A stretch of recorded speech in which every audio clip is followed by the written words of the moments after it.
India Legal presents Courts Roundup.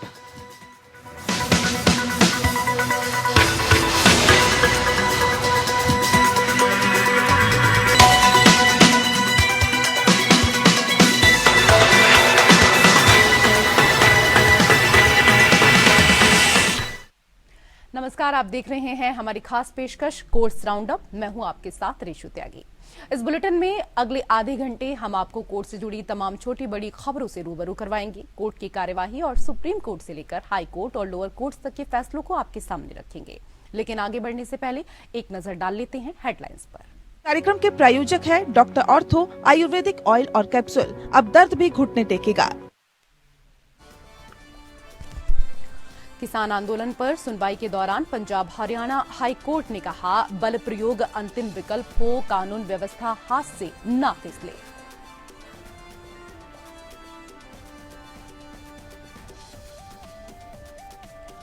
NCP मान्यता मामले में शरद पवार गुट पहुंचा सुप्रीम कोर्ट। अजीत पवार गुट को एनसीपी के रूप में मान्यता देने को चुनौती। चुनाव आयोग के फैसले को दी गई चुनौती।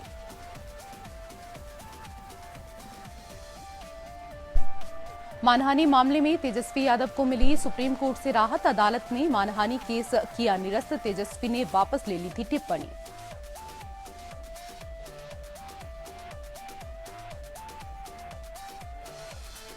सुप्रीम कोर्ट ने चुनाव कानून के उल्लंघन को लेकर यूपी में केजरीवाल के खिलाफ कार्यवाही पर बढ़ाई अंतरिम रोक। केजरीवाल ने इलाहाबाद हाईकोर्ट के आदेश को दी थी चुनौती।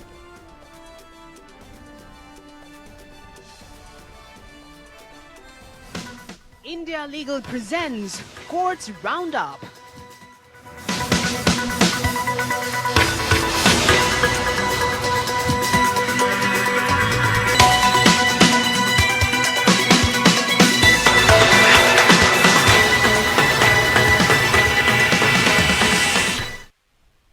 कोर्ट से जुड़ी खबरें अब विस्तार से। पंजाब और हरियाणा के किसान अपनी मांगों के साथ प्रदर्शन कर रहे हैं। ऐसे में किसानों के दिल्ली कूच के विरोध में पंजाब हरियाणा हाईकोर्ट में सुनवाई हुई। इस दौरान हाईकोर्ट ने कहा कि बल का उपयोग अंतिम उपाय होना चाहिए। सुनवाई के दौरान केंद्र ने हाईकोर्ट को बताया कि हम एमएसपी के मुद्दे पर किसानों के साथ चर्चा करना चाहते हैं। किसान आंदोलन मामले पर पंजाब हरियाणा हाईकोर्ट ने केंद्र के साथ साथ हरियाणा और पंजाब सरकार से स्टेटस रिपोर्ट मांगी है।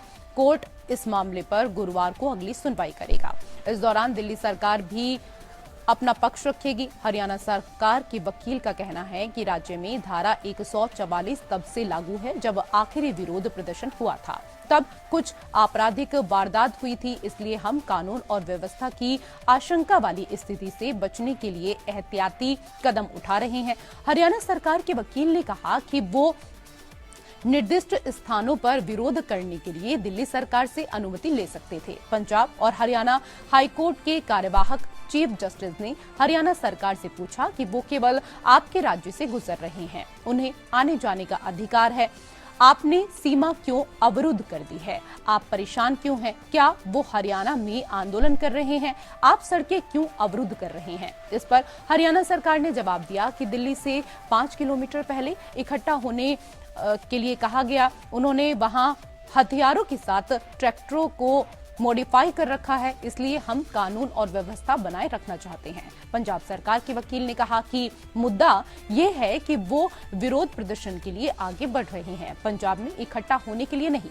पंजाब में कोई सीलिंग नहीं है। यदि वो शांतिपूर्ण विरोध के लिए आगे बढ़ना चाहते हैं तो हम भी इसकी अनुमति दे रहे हैं। भीड़ नियंत्रण आदि के लिए उचित व्यवस्था की गई है।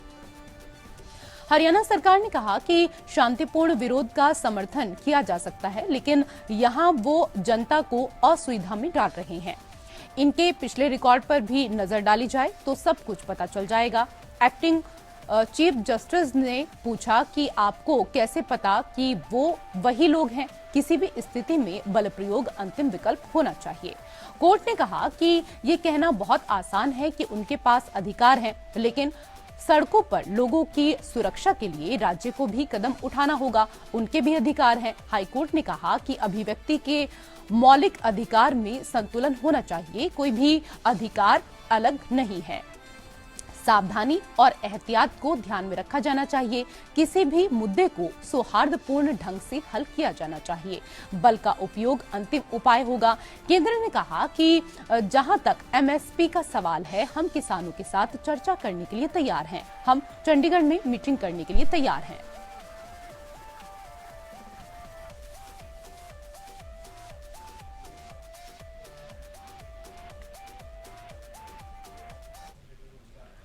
उधर शरद पवार ने अजीत पवार गुट को राष्ट्रवादी कांग्रेस पार्टी के रूप में मान्यता देने के चुनाव आयोग के फैसले को चुनौती देते हुए सुप्रीम कोर्ट का दरवाजा खटखटाया है। याचिका में 6 फरवरी को ईसीआई द्वारा पारित आदेश को चुनौती दी गई, जिसके द्वारा एनसीपी का आधिकारिक घड़ी चुनाव चिन्ह अजीत पवार समूह को आवंटित किया गया। चुनाव आयोग के आदेश को चुनौती देने वाली विशेष अनुमति याचिका दायर की गई। ईसीआई ने चुनाव चिन्ह आरक्षण और आवंटन आदेश 1968 के तहत एनसीपी के आधिकारिक प्रतीक का उपयोग करने की मांग करने वाले अजीत पवार गुट द्वारा दायर आवेदन को अनुमति देते हुए आदेश पारित किया। ईसीआई ने विधायी बहुमत के ट्रायल का उपयोग किया और नोट किया कि अजीत पवार गुट के पास विधायकों का बहुमत है। आयोग ने कहा कि अन्य परीक्षण, लक्ष्य और उद्देश्यों का परीक्षण और संगठनात्मक बहुमत का परीक्षण मामले में निर्णायक नहीं है और इसलिए विधायी बहुमत का ट्रायल किया गया। महाराष्ट्र से 6 सीटों के लिए आसन राज्यसभा चुनावों के मद्देनजर ईसीआई ने शरद पवार गुट को राज्यसभा चुनावों के प्रयोजनों के लिए अपने राजनीतिक गठन के लिए नए नाम का दावा करने की अनुमति दी। अगर वो 7 फरवरी को शाम 4 बजे तक पसंदीदा 3 नामों को सूचित करने में विफल रहते हैं तो शरद पवार के प्रति निष्ठा का दावा करने वाले विधायकों को स्वतंत्र विधायक माना जाएगा। एनसीपी में दरार पिछले साल जुलाई में उभरी, जब अजीत पवार और प्रफुल्ल पटेल के नेतृत्व वाले वर्ग ने तत्कालीन पार्टी सुप्रीमो शरद पवार से नाता तोड़ लिया और बीजेपी शिवसेना एकनाथ शिंदे गठबंधन से हाथ मिला लिया। तेजी से हुए घटनाक्रम में अजीत पवार ने महाराष्ट्र सरकार के उप मुख्यमंत्री पद की शपथ ली थी।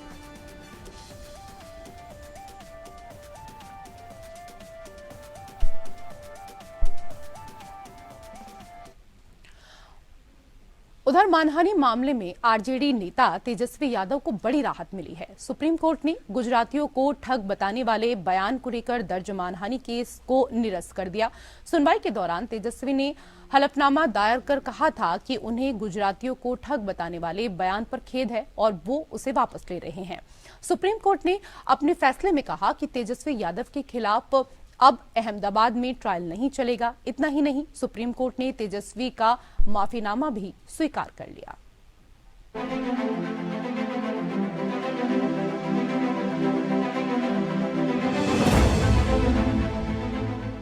बिहार के पूर्व उप मुख्यमंत्री तेजस्वी यादव के खिलाफ सुप्रीम कोर्ट में दाखिल मानहानि मामले में उन्हें राहत मिल गई है। सुप्रीम कोर्ट ने गुजराती ही ठग हो सकते हैं टिप्पणी को लेकर दायर की गई मानहानि की शिकायत को खारिज कर दिया। न्यायमूर्ति एएस ओका और न्यायमूर्ति उज्जवल भुइया की पीठ ने इस बात पर गौर करने के बाद तेजस्वी यादव को राहत दी कि उन्होंने अपना बयान वापस ले लिया है, जिसके बाद कोर्ट ने शिकायत खारिज कर दी। कोर्ट ने 29 जनवरी को तेजस्वी यादव को उनकी यह कथित टिप्पणी वापस लेते हुए उपयुक्त बयान दाखिल करने का निर्देश दिया था। इस पर तेजस्वी यादव ने अपना बयान वापस लेते हुए सुप्रीम कोर्ट में 19 जनवरी को एक हलफनामा दाखिल किया था। इससे पहले सुप्रीम कोर्ट ने याचिका पर सुनवाई करते हुए आपराधिक मानहानि शिकायत में कार्रवाई पर रोक लगा दी थी। साथ ही अहमदाबाद की अदालत में शिकायत दायर करने वाले गुजरात के निवासी को नोटिस जारी किया गया था। गुजरात के व्यवसायी हरीश मेहता ने तेजस्वी यादव के खिलाफ शिकायत दायर कराई थी। इसमें उसने कहा था कि तेजस्वी ने मार्च 2023 में पटना में मीडिया से कहा था कि वर्तमान स्थिति में केवल गुजराती ही ठग हो सकते हैं। जो 2 ठग है ना, जो ठग हैं, ठग को जो अनुमति है आज के देश के हालात में देखा जाएगा तो सिर्फ गुजराती ही ठग हो सकता है और उसके ठग को माफ किया जाएगा। LIC का पैसा, बैंक का पैसा दे दो, फिर वो लोग लेके भाग जाएंगे तो कौन जिम्मेदार होगा। मेहता ने कहा था कि यादव की टिप्पणी से गुजरातियों को मानसिक और शारीरिक नुकसान हुआ है और उन्होंने मजिस्ट्रेट अदालत से यादव को बुलाने का आग्रह किया था। मेहता ने दावा किया था कि तेजस्वी की टिप्पणियों ने सभी गुजरातियों को बदनाम किया है। आईपीसी की धारा 499 और 500 के तहत अहमदाबाद स्थित स्वयंसेवी संगठन अखिल भारतीय भ्रष्टाचार विरोधी और अपराध निवारक परिषद गुजरात राज्य के उपाध्यक्ष हरीश मेहता द्वारा अहमदाबाद में शिकायत दर्ज की गई थी। अंततः मानहानि के मुकदमे को गुजरात से तटस्थ स्थान पर स्थानांतरित करने की मांग करते हुए सुप्रीम कोर्ट चले गए। नवंबर 2023 में सुप्रीम कोर्ट ने यादव की याचिका पर नोटिस जारी करते हुए कार्यवाही पर रोक लगा दी थी। Bureau report.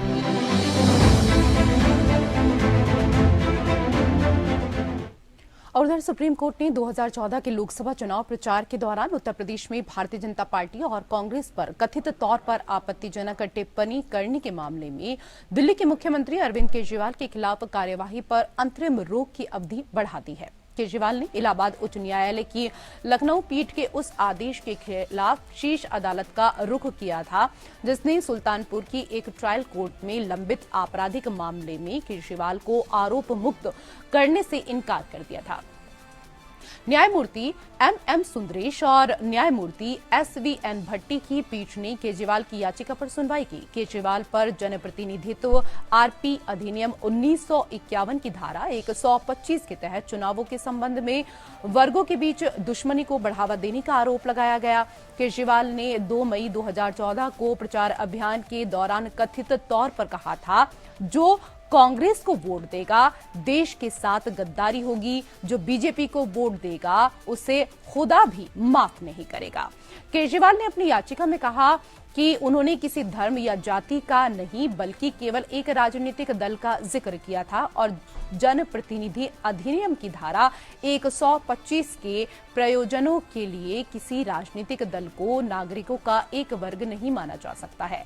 केजरीवाल ने अपनी याचिका में कहा, ये याचिका कानून संबंधी कुछ महत्वपूर्ण सवाल उठाती है, जिसमें ये सवाल भी शामिल है कि केजरीवाल के दिए कथित भाषण की कोई वीडियो क्लिप या पूरा प्रतिलेख उपलब्ध हुए बिना क्या उनके खिलाफ धारा 125 के तहत मामला बनाया जा सकता है। याचिका में कहा गया कि शिकायत में केवल आदर्श आचार संहिता के उल्लंघन का आरोप लगाया गया था, लेकिन पुलिस ने उसी दिन प्राथमिकी दर्ज कर ली। केजरीवाल ने कहा कि ये पुलिस द्वारा कोई स्वतंत्र जांच किए बिना किया गया। याचिका में कहा गया है कि ये पुलिस द्वारा स्पष्ट रूप से पक्षपातपूर्ण और जल्दबाजी में की गई कार्रवाई को दर्शाता है।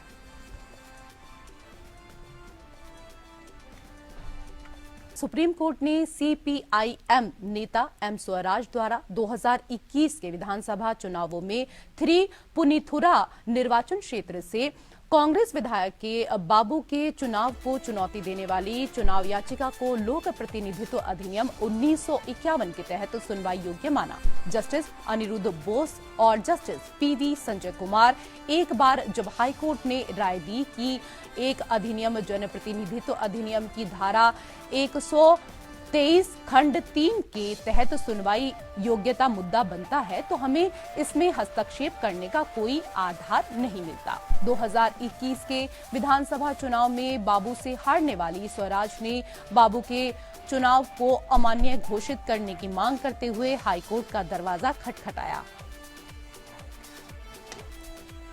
बाबू के खिलाफ आरोप है कि उन्होंने धर्म के आधार पर हिंदू मतदाताओं से अपील करके भ्रष्ट आचरण का इस्तेमाल किया, जिससे चुनाव के परिणाम पर असर पड़ा। इसका विरोध करते हुए बाबू ने कुछ प्रारंभिक आपत्तियां उठाते हुए हाईकोर्ट के समक्ष याचिका दायर की। हालांकि हाईकोर्ट ने बाबू के खिलाफ चुनाव की मुख्य याचिका की सुनवाई आगे बढ़ाने का फैसला किया। इसके खिलाफ बाबू ने सुप्रीम कोर्ट का दरवाजा खटखटाया। डिवीजन बेंच ने अपीलकर्ता और उसके चुनाव एजेंट द्वारा वितरित पर्चियों के संबंध में हाईकोर्ट के निष्कर्ष पर ध्यान दिया। हाईकोर्ट ने कहा कि इसमें भगवान अयप्पा की तस्वीर को दर्शाया गया और अपीलकर्ता को वोट देने की अपील की गई। ये भी देखा गया कि अपीलकर्ता द्वारा दिए गए कथित बयान वास्तव में भ्रष्ट आचरण के समान नहीं है। हालांकि चुनाव में लाभ पाने के लिए धार्मिक प्रतीकों का उपयोग करने का आरोप अधिनियम के तहत भ्रष्ट आचरण की श्रेणी में आएगा, सुप्रीम कोर्ट ने समझाया। इसके बाद न्यायाधीश ने प्रथम दृष्टया राय दी कि अपीलकर्ता द्वारा और उसकी ओर से वितरित पर्चियों में भगवान अयप्पा की तस्वीर का उपयोग 1951 के अधिनियम की धारा 123 खंड 3 के तहत भ्रष्ट आचरण है और चुनाव याचिका इस पहलू के संबंध में मुकदमा चलाने योग्य है।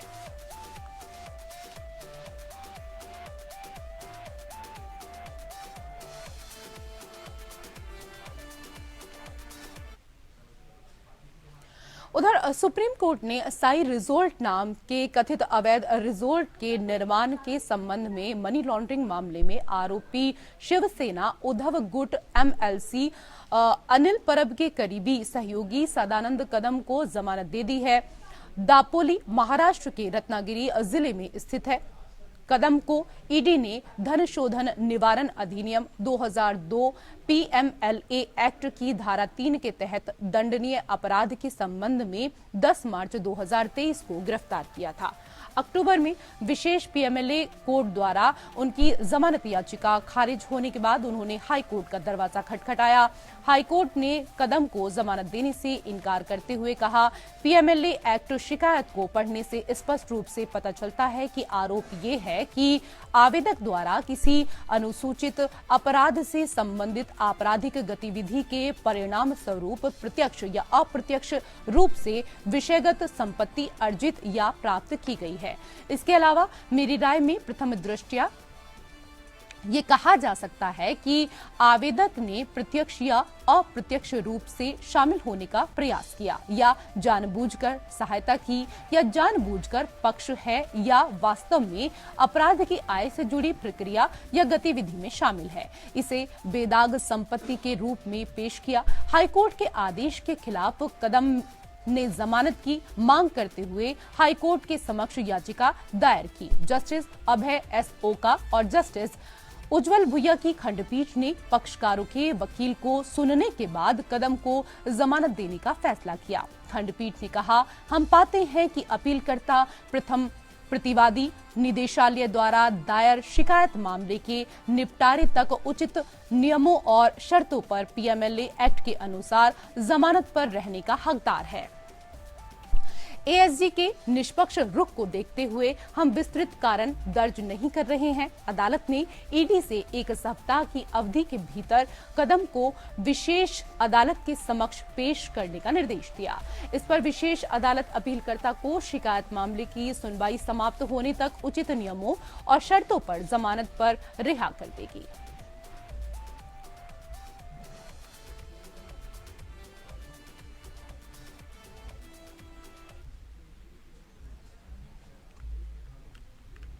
और उधर अटॉर्नी जनरल आर वेंकटरमनी ने सुप्रीम कोर्ट को बताया कि केंद्र सरकार राज्य की उधार सीमा पर केंद्र द्वारा लगाई गई सीमा के मुद्दे पर केरल सरकार के साथ बातचीत के लिए तैयार है। बदले में राज्य सरकार भी केंद्र सरकार के प्रतिनिधियों के साथ बातचीत करने के लिए प्रतिनिधि मंडल दिल्ली भेजने पर सहमत हुई है। जस्टिस सूर्यकांत और जस्टिस केवी विश्वनाथन की खंडपीठ उधार की सीमाओं को लेकर भारत संघ के खिलाफ दायर मुकदमे में अंतरिम राहत के लिए केरल सरकार की प्रार्थना पर सुनवाई कर रही थी। ये अंतरिम प्रार्थनाएं राज्य सरकार द्वारा मूल मुकदमे में दायर की गई, जिसे केंद्र सरकार द्वारा अपनी वित्तीय स्वायत्तता पर अतिक्रमण के रूप में चुनौती दी गई। खंडपीठ ने सुबह सिफारिश की कि केरल के वित्त सचिव बातचीत के माध्यम से गतिरोध को तोड़ने के लिए केंद्रीय वित्त मंत्री के साथ बातचीत करें। इस सुझाव पर सहमति जताते हुए केरल राज्य के सीनियर वकील कपिल सिब्बल ने संकेत दिया कि राज्य सचिव दिन में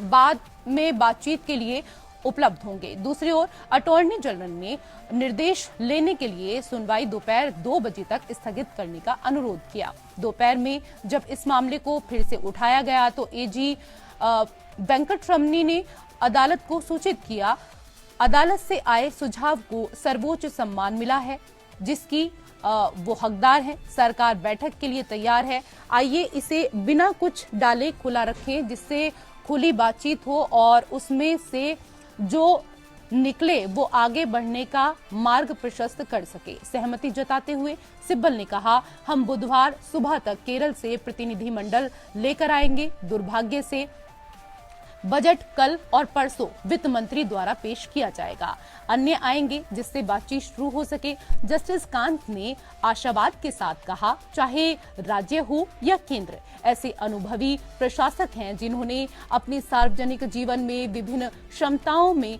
दुनिया को देखा है। हमें विश्वास है कि आप समाधान ढूंढने में सक्षम होंगे।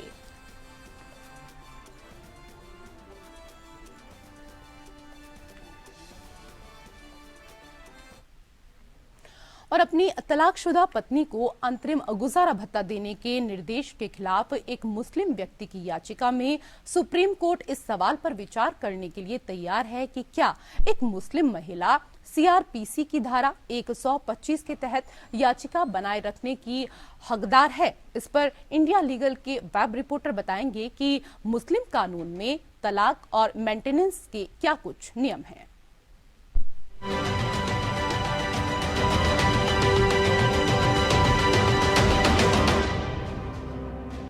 सुप्रीम कोर्ट ने हाल ही में एक मुस्लिम मैन के मेंटेनेंस ऑर्डर के अगेंस्ट प्ली को सुना। इसमें फैमिली कोर्ट ने सेक्शन 125 सीआरपीसी का इस्तेमाल करके मुस्लिम मैन को अपनी पत्नी को 20,000 पर मंथ का इंटरिम कॉम्पनसेशन पे करने का ऑर्डर दिया।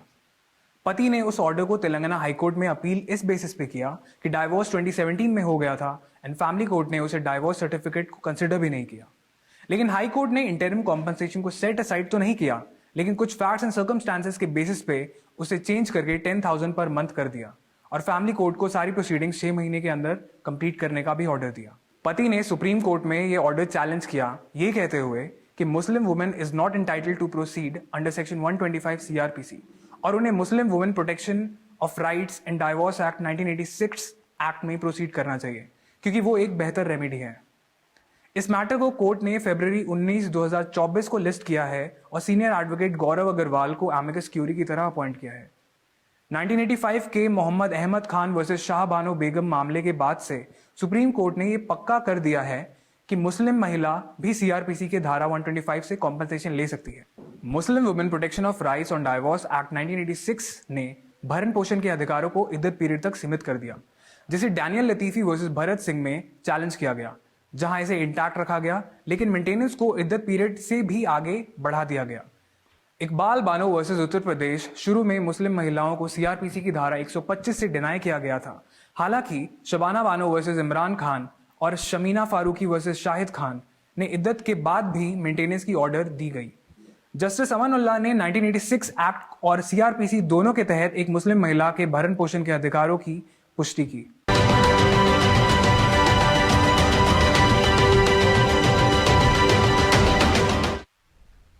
और फिलहाल कोर्ट से जुड़ी खबरों में मेरे साथ इतना ही। नमस्कार। India Legal presents Courts Roundup.